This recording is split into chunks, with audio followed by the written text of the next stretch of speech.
What's up, everyone? This is Carl Loyola again. Welcome to the Pageant Passion Podcast, Grounding Conversations. This is your ultimate podcast for all things pageantry. Siyempre pa si TikTok Pageant Guru, Carl Loyola. And I'm your TikTok Pageant Guru, TikTok Pageant Guru, TikTok Pageant Guru, Carl Loyola.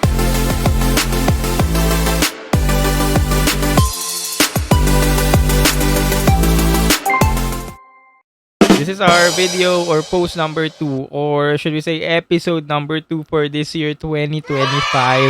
At napakabilis nga talaga ng mga araw, no? Imagine niyo tapos na agad ng January 1 at talaga namang marami na tayong kailangan planuhin sa mga buhay natin ngayon 2025. Kaya naman sa lahat ng mga viewers natin dyan, listeners, I hope you're good and you're doing well sa start ng bagong taon at isulat nyo na yung mga gusto nyo i-accomplish, gusto nyo maging goal or gusto nyo matupad this year 2025 at sabay-sabay natin yan tuparin ngayong pagpasok ng bagong taon. So for this video, pag-uusapan natin ang mga delegates na sasabak or mga kumpirmadong sasabak na sa kanilang mga national pageant this 2025. So I'm talking about Alexi Brooks, Dia Mate, Tara Valencia, Cyril Payumo, Mirna Esguerra, and Krishna Gravides dahil sila ang ilan sa mga babaeng kumpirmado na nga ang sasalihang national pageant or international pageant dahil nakuha na nga nila yung representation last year. So hihimay-himayin natin yung chances ng mga delegates na ito sa kanilang mga international pageants this 2025. Alright, so kung last year, noong 2024, nung isang araw lang, ayan, maganda naman kahit papano ang naging scorecard ng mga Philippine delegates sa mga international pageants. So natalakay na natin yan sa mga una kong video or unang episodes na naipost ko. So far so good, okay naman. Bihira lang ang mga naka-unplace or mga na-unplace, and yung mga runner-up finish natin marami pa rin naman, though may mga nakakorona sa mga minor pageants. Pero sa mga major pageants naman na sinusubaybayan natin, so far so good, okay pa rin naman ang mga naging resulta. Hindi naman masama na.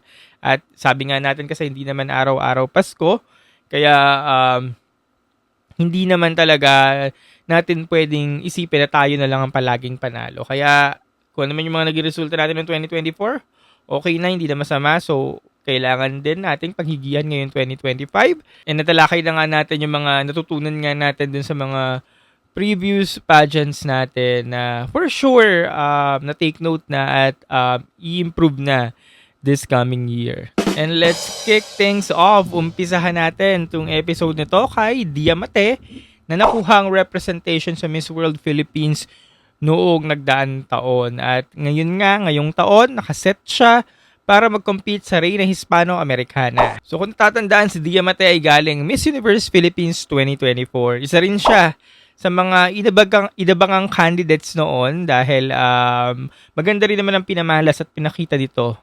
Actually, napansin ko siya during the Aqua Boracay Challenge noon.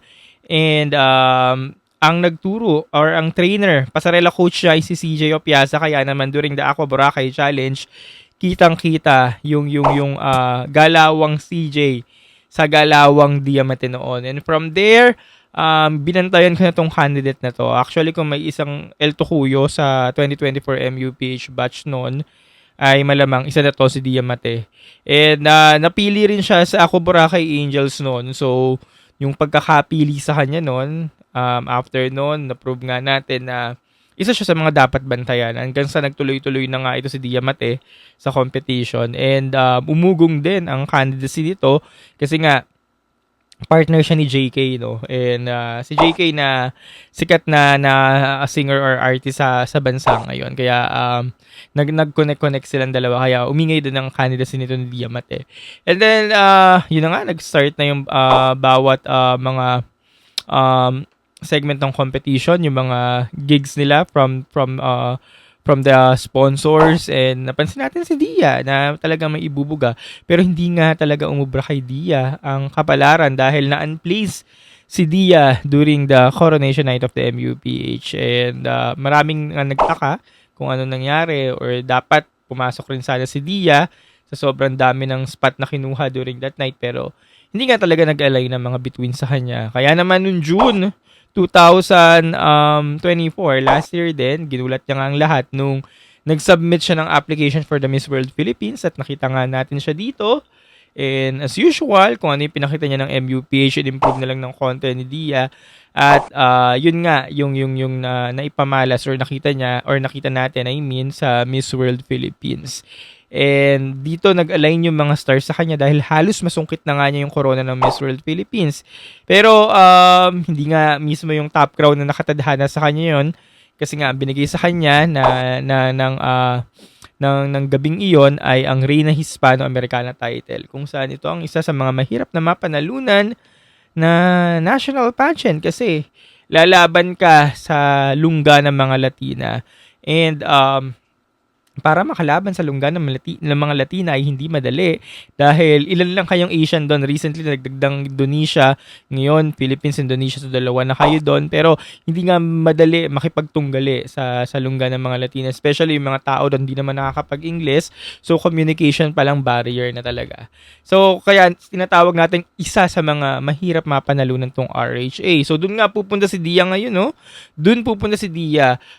Supposedly ang RHA nagaganap siya first quarter ng taon kasi last year Michelle Arceo January lumaban ng RHA. Pero ngayon wala pang confirmed dates and venue kung sa Bolivia ba talaga ang RHA ngayon. Wala pang confirmed dates, confirmed venue, pero confirmed si Diamante ang lalaban for the RHA 2023 or 2024 edition. Not sure lang Pero malamang 2024 2025 edition. So, not sure kung anong gagamitin nila. Kung 2025 ba siguro.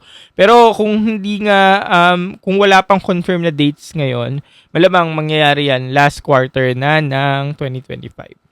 So, abangan natin si Dia. And for the Reina Hispano-Americana naman, hindi naman nagkahalayo ang prototype nito ni Dia or ang kanyang hulmahan sa mga recent winners nitong pageant na to. So, umpisahan natin simula nung nakilala na natin itong pageant na ito. Nakilala nga natin ito since na-acquired ito ng ALV noong 2017. Noong 2017, nag-change ng directorship ang Miss World Philippines from Cory Quirino to Arnold o Sir Arnold Vegafria or ALV. And then, dun niya rin pinakilala yung mga bagong corona or titulo sa Miss World Philippines at isa nga tong RHA sa pinakilala. And then during that year in 2017, unang ang kinoronahan as Reina Hispano-Americana Pilipinas ay si Winwin Marquez, kung saan siya nga rin ang kauna-unang Pinay na sinend sa pageant na ito at nanalo. Kauna-unahang siya nang nanalo ng corona para sa Pinas sa pageant na ito sa bansang Bolivia. So tuloy-tuloy na nga nung yung usad ng representasyon ng Pilipinas sa pageant na ito dahil noong 2018 nagpadala ulit tayo ng kalahok dito, who is si Alyssa Mulak nga na unfortunately na-unplaced during that year. Pero nga, noong 2019, pinadala natin dito si Katrina Legado. Nag-fifth runner-up naman. Tuloy-tuloy na yon hanggang 2022 edition. Si Emmanuel Vera naman na nag-third runner-up. And then, the next year, 2023, Ingrid Santa Maria na natapos naman ang competition sa top 14. And this year, Diamante, kung paghahanay-hanayin nyo po itong mga delegates na ito ay talaga naman magkakamukha. Iisang hulmahan ang kailangan lang i-take note ni Diamante, kailangan mag-aral ng Espanyol kasi ito talaga yung gamit na language pagdating doon sa bansa or sa venue ng competition. Especially pag nag-e-Espanyol ka nga, mahuhuli mo yung kiliti ng mga pageant panation sa venue. So, hihilahin ka nun pataas sa competition. Makakatulong yun sa'yo para mag-advance talaga na napakalayo sa RHA. So ano nga bang gagawin ni Dia para makamit uli ang corona ng RHA after ni Winwin Marquez? Charming? Kailangan ba? Dagdagan ba ni Dia lalo yung pagiging charm niya? Kasi mukhang ayun yung lacking sa kanya, no? Wala namang kaso sa height. Kasi si Winwin nga, nakuha niya ang corona kahit sabihin natin nasa short side si Winwin. Si Dia ay hindi rin ganun katangkara, nasa short side din, pero malakas ang appeal ni Dia at nakita natin yan sa katatapos lang ng Miss World Philippines last year. And siguro destiny, magmamatter talaga ang destiny kung ibibigay kay Dia ang titulo or ipagkakaloob nga ng kapalaran kay Dia, makukuha niya malamang ang RHA. Pero dahil nga sabi natin kanina, Mahirap tong pageant na ito. So, kahit mag-finish na lang si Dia, okay na. Wala na tayong kaso. Bastang mahalaga, hindi lang ma-unplaced. Kasi yun lang naman ang mahalaga ngayon sa bansa natin. Basta hindi ka ma-unplaced, okay na. But kayo ba guys, what are your thoughts? Ano ba sa tingin nyo ang kailangan ni Dia Mate para ma-penetrate tong RHA this year? Ano ba sa tingin nyo dapat i-improve? Mga pointers or dapat gayahin or i-lessen para sakaling makatulong sa kanya for her competition. Comment your thoughts. Next naman natin, Alexi Brooks. The very controversial Alexi Brooks. Last year, pinagsabong sila ni Atisa. And then, ito si Alexi, sila talaga ang major na pinagsabong silang dalawa. And sa kanilang dalawa nga, walang nakakuha ng Miss Universe Philippines title. And silang dalawa nakakuha ng second tier crown. At isa na dito si Alexi na inilagay nga sa Eco International. The Eco International sets to conclude on April this year, April 8 to 20 sa Egypt. Ayun ang sabi. Pero hindi pa naman siya confirmed. Pero let's expect April siya magaganap. And then si Alexi Brooks nga ang kauna-unahang black na ipadadala ng Pinas sa pageant na ito. Kung last year, Chelsea Manalo ang kauna-unahang Pinay. Ngayon naman si Alexi Brooks kauna-unahang Black Pinay din na ipadadala sa pageant na ito. So, magandang track record ng Pilipinas sa pageant na ito kasi nga kung hindi first runner-up winner. Isang beses lang tayong nag-semis, part ng semis nung 2023 si Ashley Subihano. Pero the rest of the ladies ay magandang track record or malayo talaga ang narating sa pageant na ito. So, let's start in 2018. In 2017 muna, first na acquire ng ALB Circle of Pageants kasabay ng RHA ang Eco International. So sabay-sabay sila na acquired. And then ang first ever representative ng Pinas, or I'm not sure kung first ever, pero ang first ever representative ng ALB Circle of Pageant sa Miss Eco International ay si Cynthia Tomala. 2017 siya nanalo sa Miss World Philippines pero 2018 na siya sinend and then nakuha niya ang titulo for the Philippines. Same with Winwin Marquez. Winwin Marquez and siya magka-batch sa Miss World Philippines, parehas sila nakuha ang title. And then 2019, the next year, ang sumunod na representative natin dito, ang Miss Globe 2021 na si Maureen Montaigne. And then nakuha niyang representation sa Miss Eco International, na nanalo siyang Miss Eco International Philippines sa Miss World Philippines noong 2018. 2019 naman siya sinabak sa pageant na ito at nag-first runner-up naman siya dito. 'Di ba? From winner to first runner-up. And then 2020 is pandemic. Then 2021 nagkaroon ng pageant ulit. Kelly Day naman ang sinabak na nakuha ang representasyon sa 2021 Miss World Philippines. Or I mean sa 2019 Miss World Philippines batch na Michelle D. Pero 2021 na siya sinabak kasi nga nag-pandemic. And then, nakuha niya rin first runner-up finish. 'Di ba? Winner, first. And then, 2022 naman, eto na, si Caitlin Payton naman ang sinabak dito. At si Caitlin, biglang winner. 'Di ba? Galing, no? So, nakuha nga ni Caitlin Payton yung titulo. At si Caitlin Payton ngayon, maigay ang pangalan. Kasi nga nirarally pa siya, sumabak pa ulit for MGI or MUPH. Ito yung isang mga Eco International Queens na gusto pang isabak pa sa mga susunod na pageants. Next, 2023, Ashley Subihano. Nakuha niyang representation sa Miss World Philippines noong 2022. Pero si Ashley, siya lang kaisa-isang Eco International Philippine Queen na umabot lang hanggang semis. Hindi na nga nag-runner-up. She just ended her journey as part of the top 21 lang. Pero next year, bawing-bawi ulit dahil si Chantal Ellis Schmidt naman na galing the Miss Philippines ay nakakakuha ulit ng first runner-up. Diba kung hindi first runner-up, winner talagang Philippines dito sa Miss Eco International. And si Chantal Schmidt, siya ang kauna-unahang Pinay na galing sa the Miss Philippines organization. Ibang ibang franchise na kasi diba nga, kung natatandaan, 2023, nag-over the backod ng franchise sa Empire, which is sa Empire, tapos, sub nga niya yung The Miss Philippines. So, dun nga galing si Chantal, hindi siya galing ALB. So, ayun, kung hindi runner-up, kung hindi runner-up, winner. Kaya maganda talaga ang mga pinadadala natin or maganda nagiging journey ng mga pinadadala natin sa pageant na ito. And this year, 2025, ibang hulma ang pinadala natin. Kasi yung mga nagdaan, di ba nakita nyo, mga halfies naman sila, lahat. Lahat ba? This year, halfies din naman, pero Black Queen ang ipadadala natin. So, androgynous, first ever androgynous queen din na ipadadala for this pageant, and maybe first ever androgynous na rin, androgynous looking na ipadadala ng Pilipinas sa kahit anumang pageant. Oo, kung hindi ako nagkakamali, siya ng first ever androgynous. Kasi Chelsea Manalo, though black siya pero hindi androgynous yung looking. So yeah, titingnan natin kung uubra ba ang kalibre ng isang Alexi Brooks for the Miss Eco International pageant. Kasi ibang putahe talaga ang hiyahain niya this year. And tingnan natin kung uubra nga ba or kung kaya ba or tanggap ba ang ganitong look for this pageant na magaganap nga sa Egypt. So, what are your thoughts mga pageant fans? Anong comment nyo sa candidacy ni Alexi Brooks for this year sa Eco International? I wanna know your thoughts. Comment below. Next naman natin, Tara Valencia sa Supranational. So, kung naaalala nyo, isa rin si Tara Valencia sa malakas na contender sa Miss Universe Philippines crown last year.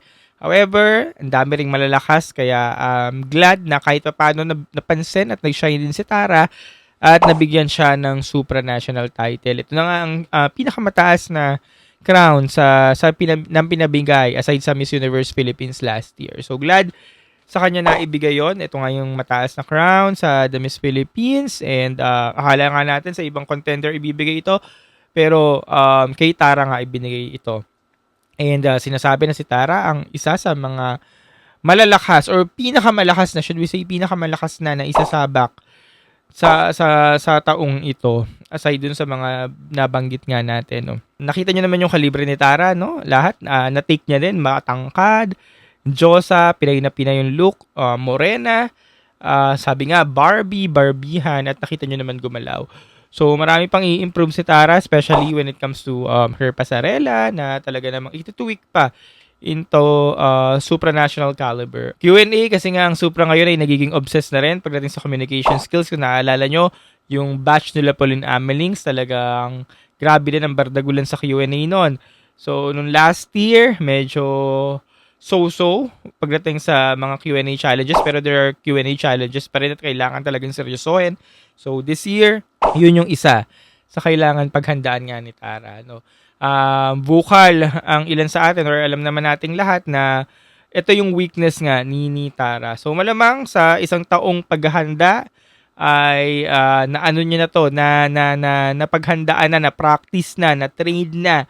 So, malamang ready na ang isang Tara this July for the Supranational. And last year, maganda naman na naging track record natin sa Supra kasi si Alatea nag-semis siya at siya rin ang kinuronahang Continental Queen. So, ang goal natin kay Tara ngayon ay mag-runner up, makuha ang corona, masundan na si Mutya, or even runner-up finish, okay na, hindi na masama. So, yeah.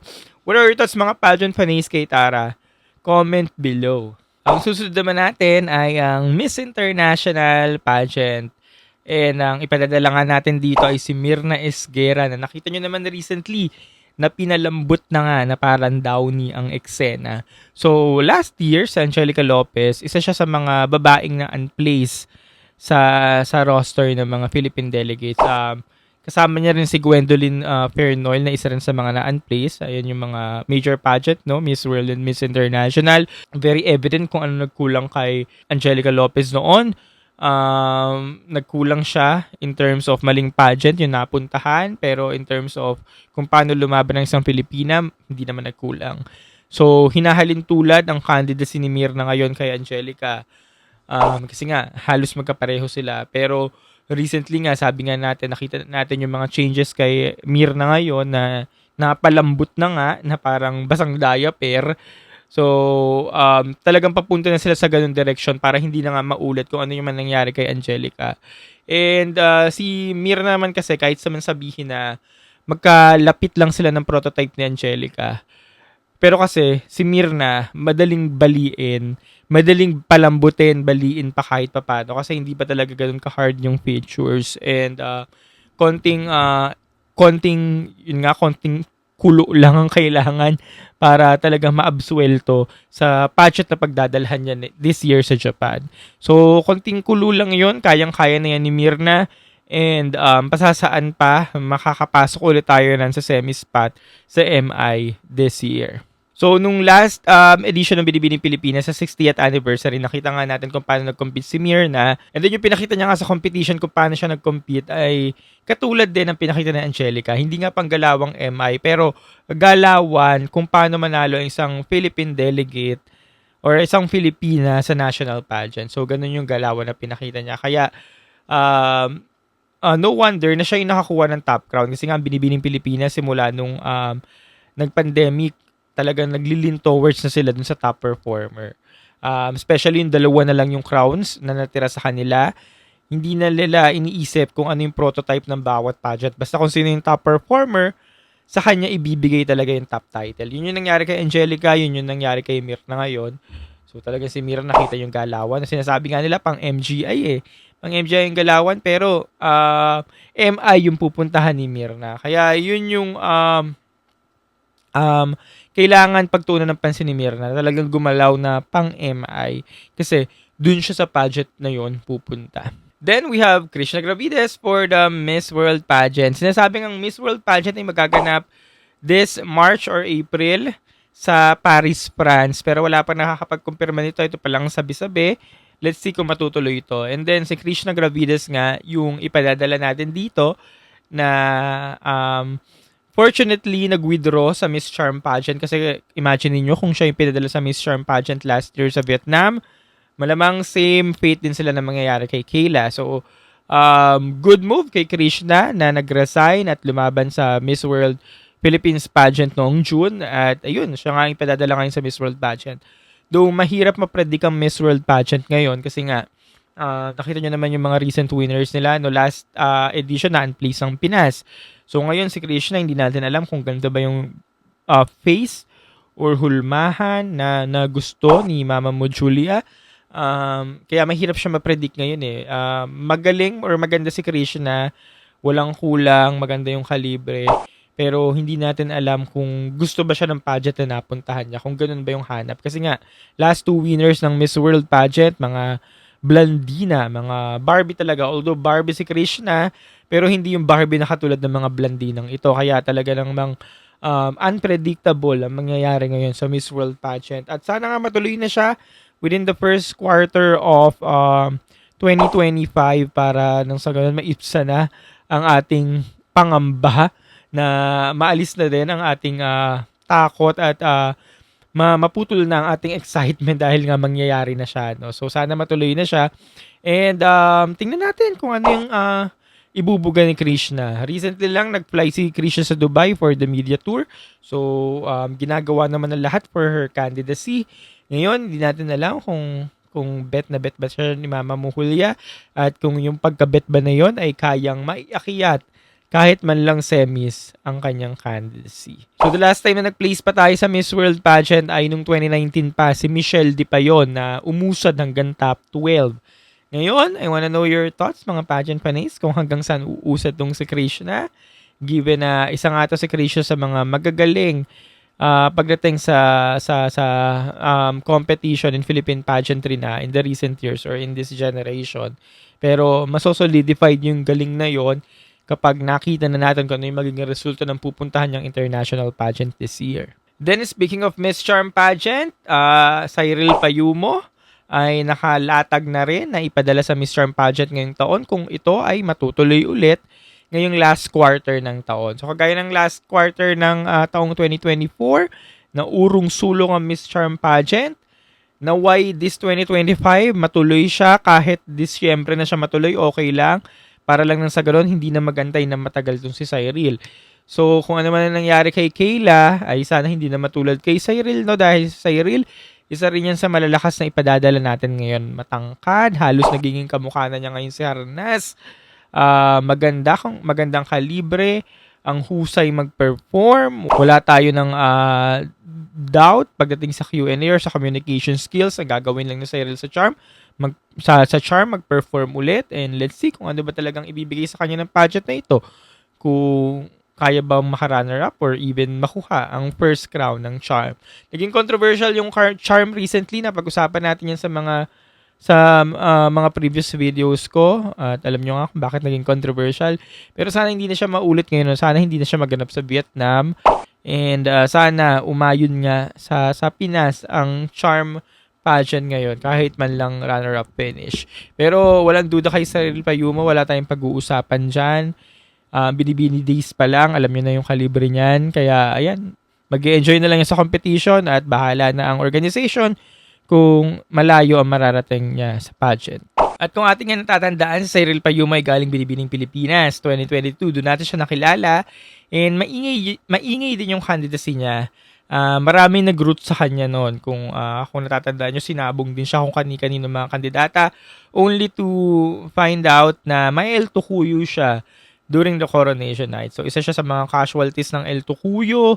And buti na lang talaga, kagaya ni CJ Opiaza, hindi na wala ng pag-asa si Cyril dahil noong 2024, sumabak siya sa local pageant na Miss Universe Philippines Pampanga. Doon yun nakuha ang representasyon ng Pampanga, paakyat ng Miss Universe Philippines competition, and then siya nga ang isa sa mga pagpilian ng mga second tier crowns, and eventually sa kanya binigay ang Miss Charm 2025 pageant. So hindi na bago sa mundo ng international arena or scene si Cyril, dahil isa na rin tong international title holder back bago mag-pandemic, and now nakakuha ulit siya ng representasyon sa isang makabagong pageant, and let's see kung sasang-ayon ba sa kanya mga stars. And I'm glad na nakakuha ulit ng international representation si Cyril, dahil ito naman talagang gusto natin back in her Binibini days. So yeah, congrats,